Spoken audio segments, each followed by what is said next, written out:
نحمدہ و نصلی علی رسول الکریم مائن آف نالج کے معزز سامعین السلام علیکم۔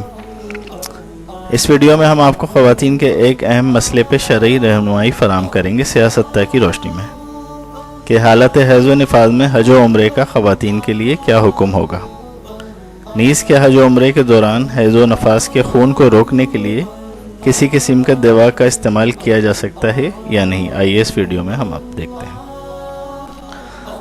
سامعین کرام، اسلام جو ہے ایک فطری مذہب ہے اور وہ آسانیاں پیدا کرتا ہے لوگوں کے لیے مختلف سچویشنز کو دیکھتے ہوئے، حالات کو دیکھتے ہوئے۔ اسی لیے نبی کریم صلی اللہ علیہ وسلم نے فرمایا حائضہ اور نفاس والی عورتیں یعنی جو ناپاکی کی حالت میں ہوں جب میقات پہ آ جائیں تو غسل کریں، احرام باندھیں اور حج کے تمام مناسک ادا کریں سوائے بیت اللہ کے طواف کے۔ لہٰذا حج و عمرہ کے لیے یہی شرائط پائی جائیں گی کہ عورت کو اگر حائضہ ہے یا نفاس والی ہے تو وہ تمام ارکان ادا کرے گی حج اور عمرے کے سوائے طواف کے۔ دوسرا سوال، کیا حج و عمرے کے سفر میں شرعی اعتبار سے حیض روکنے کی دوائی استعمال کی جا سکتی ہے؟ کیا یہ جائز ہے؟ تو یہ جزئی حضرت عبداللہ بن عمر رضی اللہ تعالیٰ عنہ سے ملتی ہے۔ آپ سے پوچھا گیا یہی سوال تو آپ نے کہا اس میں کوئی حرج نہیں ہے، یعنی دوائی استعمال کی جا سکتی ہے۔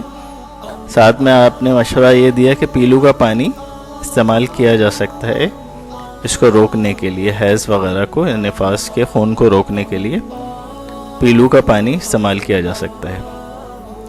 لہذا زمانہ جدید میں نئی طب کے مطابق ہومیوپیتھک ہو، ایلوپیتھک ہو یا یونانی دوائیں جو کہ حیض کے خون کو روکنے کے لیے استعمال کی جاتی ہیں، اگر وہ استعمال کی جائیں حج و عمرے کے دوران تو اس میں کوئی شرعی کباہت نہیں اور اس کا کوئی نقصان بھی نہیں ہے اور نہ کوئی گناہ ہے۔